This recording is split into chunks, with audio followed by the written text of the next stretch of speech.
सभी का स्वागत है मेरे चैनल पर। आज हम डिस्कस करेंगे फिक्शन मैरी, जो लिखा गया था हमारा 18वीं सेंचुरी ब्रिटिश फेमिनिस्ट मैरी वॉलस्टोनक्राफ्ट के द्वारा। जो मैरी फिक्शन है, जेका हमें फर्स्ट हमारा कंप्लीट नोवेल है जो मैरी वॉलस्टोनक्राफ्ट के द्वारा लिखा गया। It tells the story tragic story of a women's romantic friendship. जो ये फिक्शन है हमें स्टोरी बताता है मैरी की, जो इस नोवेल में एक वुमेन है, उसकी ट्रैजिक स्टोरी बताता है कि वह कैसे उसकी दो रोमांटिक फ्रेंडशिप रहती हैं। फर्स्ट है उसकी फ्रेंड एन के साथ उसका रिलेशन होता है, एंड सेकंड है उसका एक लवर हेनरी, जो एंड में वह दोनों को ही खो देती है। इसलिए एक ट्रेजिक स्टोरी है मैरी की। देखते हैं हम अपना ये वर्क। 18वीं सेंचुरी ब्रिटिश फेमिनिस्ट थी मैरी वॉलस्टोनक्राफ्ट। पब्लिश कब हुआ था ये वर्क? 1788 में। एंड इसके करेक्टर्स देखते हैं इसमें कौन कौन से करेक्टर्स हैं। फर्स्ट करेक्टर है हमारा मैरी, एंड सेकंड है एल्जा, जो इस स्टोरी की प्रोटैगनिस्ट है मैरी, जो हमारी कहानी की प्रोटैगनिस्ट हैं। सेकंड है एलिज़ा, जो मैरी की मदर है। मैरी की मदर है जो एलिज़ा, वह मैरी को इतना प्यार नहीं करती जितना कि वह अपने सन को करती है। थर्ड है हमारा करेक्टर एन, जो मैरी की फ्रेंड है। फोर्थ करेक्टर है हमारा इसमें चार्ल्स, जो मैरी का हस्बैंड है। इन दोनों की मैरिज मैरी की मर्ज़ी के बिना होती है। मैरी इससे शादी नहीं करना चाहती, बट जब एलिज़ा डेथ बेड पे होती है तो वह एलिज़ा का मैरी को फोर्स करती है और उसे मनाती है कि तुम चार्ल्स से शादी कर लो। तो मैरी को मानना पड़ता है और वह शादी का उनसे चार्ल्स से इंगेजमेंट कर लेती है। एंड जब चार्ल्स सिंह उसकी इंगेजमेंट फिक्स हो जाती है तो वह चार्ल्स वहाँ से चला जाता है किसी और कॉन्टिनेंट में। फिफ्थ हमारा कैरेक्टर है हेनरी, जो मैरी का लवर है। देखते हैं इसके समरी में क्या है।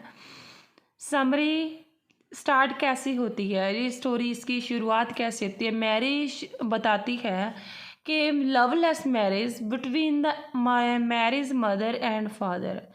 जो मैरी के मदर थी एलिजा एंड उनके फादर थे उनके बीच एक लवलेस मैरिज थी।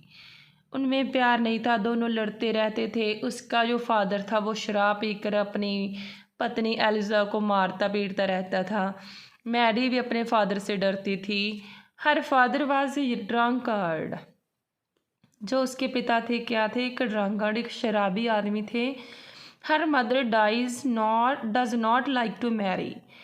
जो एलिजा थी मैरी की मदर, वो मैरी को पसंद नहीं करती थी। Mary ignored by her family. Mary को उसके पिता के द्वारा भी इग्नोर किया जाता था। उसकी माँ भी मैरी को इग्नोर करती थी। उन दोनों का ध्यान था, जो मैरी के मदर एंड फादर का, दोनों का ध्यान अपने बेटे की तरफ था। Elsa is beaten by Mary's father. Elsa cares only her son, but when he suddenly died Elsa taken an interest in Mary. क्या होता है कहानी में, जब एल्जा का जो बेटा है उसकी अचानक डेथ हो जाती है तो मैरी की मदर है जो एल्जा, वो मैरी में इंटरेस्ट लेती है और कहती है कि अब अभी मेरे पास जो मैरी ही है और उसे ही अपने घर का सब एक मात्र वारिस मानती है। When Eliza on death bed, जब उसके बेटे की मृत्यु हो जाती है तो एलिजा बीमार पड़ जाती है और एक डेथ बेड पे ही पड़ी होती है। When that time she requested to marry that Mary wed Charles. वो रिक्वेस्ट करती है मैरी से कि जो मैरी है चार्ल्स से शादी करे। Mary unable to refuse. जो मैरी है वो रिफ्यूज़ नहीं कर पाती, अपनी माँ को मना नहीं कर पाती कि वह उससे शादी नहीं करेगी, क्योंकि उसकी माँ की कंडीशन ही दैट टाइम पे ऐसी होती है, तो she Mary agrees. After ceremony Charles departs for continent. जब दोनों की इंगेजमेंट हो जाती है चार्ल्स एंड मैरी की, तो चार्ल्स वहाँ से चला जाता है कॉन्टिनेंट के लिए। नेक्स्ट क्या है, मैरी इंगेजमेंट के बाद जो मैरी अपनी एक फ्रेंड बनाती है आन। जब मैरी के दिमाग में बहुत कुछ चल रहा होता है, उसके माइंड में आता है, पहले तो वह अपने घर की कंडीशंस के बारे में सोचती है। उसके घर में उसके भाई की मृत्यु हुई है, उसका फादर मैरी की फीलिंग को नहीं समझता, उसकी मदर है वो भी उसकी फीलिंग को नहीं समझती। एंड अब मैरी की शादी फिक्स की कर दी गई है सर चार्ल्स के साथ। मैरी और डिप्रेस्ड रहने लगी है, तो वह क्या करती है, अपनी फीलिंग को बताने के लिए, फीलिंग शेयर करने के लिए अपने नेबरहुड में एक फ्रेंड बनाती है जिसका नेम है आन। वो सोचती है कि अब मैं एन से सभी बातें डिस्कस करूँगी, एन से एक ऐसा रिलेशनशिप क्रिएट करना चाहती है। मैरी इमोशनली कनेक्टेड टू आन, बट होता क्या है, मैरी होती है जो आन की बहुत फिक्र करती होती है। जब Ann does not return in the same way her love for Mary and does not reciprocate Mary's feeling. क्या होता है, जो एन होती है वो मैरी को उतना नहीं चाहती जितना मैरी उसे चाहती है।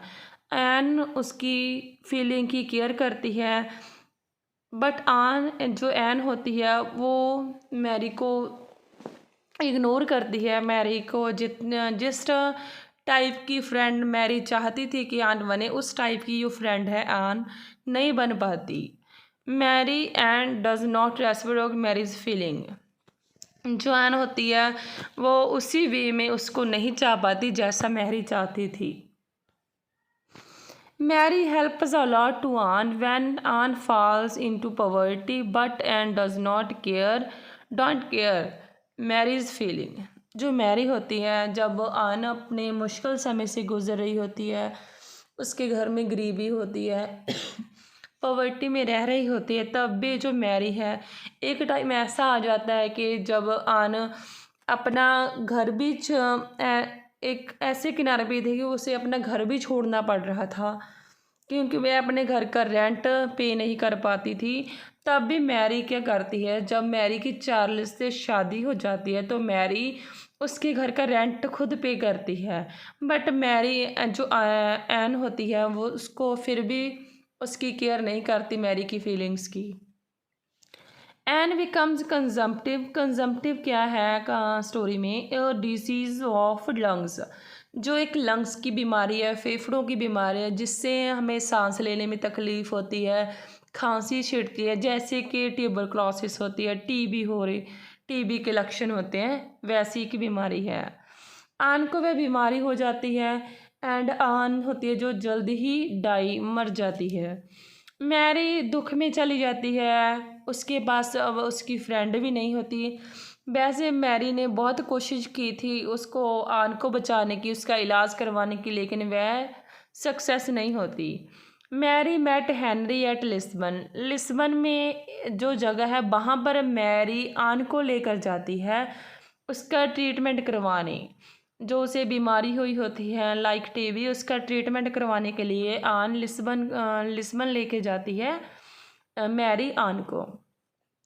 वहाँ पर वह हेनरी से मिलती है। Mary falls in love with Henry.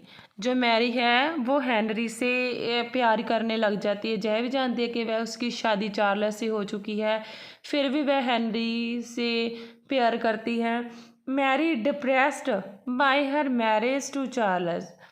क्या होता है, जब लिस्बन से वह जाती है और हेनरी से मिलती है और उसको इंग्लैंड वापस आना पड़ता है, हेनरी भी वापस चला जाए, वहीं पे रहता है हेनरी। तो जो मैरी है वह वापस आ जाती है। मैरी वापस आकर हेनरी की यादों में खोई रहती है और वह अपनी मैरिज पे फोकस नहीं कर पाती। चार्ल्स से दुखी रहती है, अच्छे से बात नहीं करती। One day she hears that Henry's consumption has worried. एक दिन वह सोचती है कि वो हेनरी है जो उसको भी बीमारी हुई होती है, वही बीमारी जो एन को हुई थी लंग्स की, उससे भी टीबी जैसे लक्षण पाए जाते हैं। वह हेनरी भी इसी बीमारी से पीड़ित है और वह चिंता होती है मैरी को जब उसे पता चलता है कि हेनरी की सेहत अभी और भी ख़राब हो चुकी है। She moves to his side and cares him until he dies. Charles तो वहाँ से गया हुआ होता है कॉन्टिनेंट में, एंड उसके चले जाने के बाद जो मैरी है वो हेनरी के पास चली जाती है उसकी केयर करने के लिए। वह तब तक उसकी केयर करती है जब तक वह हेनरी की मृत्यु हो जाती है, तब तक उसकी केयर करते हैं। उसकी पूरी कोशिश होती है कि हेनरी को किसी भी हालत में बचा पाई, बट वह फेल हो जाती है एंड हेनरी की डेथ हो जाती है। सो यही कहानी में है कि एट द एंड जो एन होती है एंड हेनरी होते हैं, वह दोनों को ही जब मैरी इतना चाहती है एंड दोनों ही उसकी लाइफ से चले जाते हैं, दोनों का साथ उसे नहीं मिल पाता। Eight the and Charles return. Eight the end क्या होता है, जो चार्ल्स है मैरी का हस्बैंड, यूरोप पे से वापस आ जाता है। Mary and Charles live together in a room, now Mary is unhealthy. At the end क्या होता है, जो वह यूरोप से मैरी का हस्बैंड चार्ल्स आ जाता है एंड इंग्लैंड में दोनों रहते हैं। क्या होता है कि अब मैरी भी अनहेल्दी हो जाती है। मैरी को भी खांसी छिड़ती है एंड उसे वीक रहने लगती है। The last few lines of the novel imply that she will die young. क्या है कहानी में? कहानी में है शी विल डाई यंग। कहानी से क्या पता चलता है कि मैरी को भी ये फील होता है, मैरी इज़ अनहेल्थी। मैरी को भी फील होता है कि उसे भी लंग्स की बीमारी हो चुकी है and she will now die young, कि वो भी जल्दी ही मर जाएगी। ऐसे ही इस नोवेल का एंड होता है। मुझे आशा है कि आपको ये एनालाइज जो मैंने मैरी और फिक्शन नोवेल का की है आपको अच्छा लगा होगा। अगर आपको ये वीडियो अच्छी लगी तो please like this video and subscribe my channel. Thank you for watching.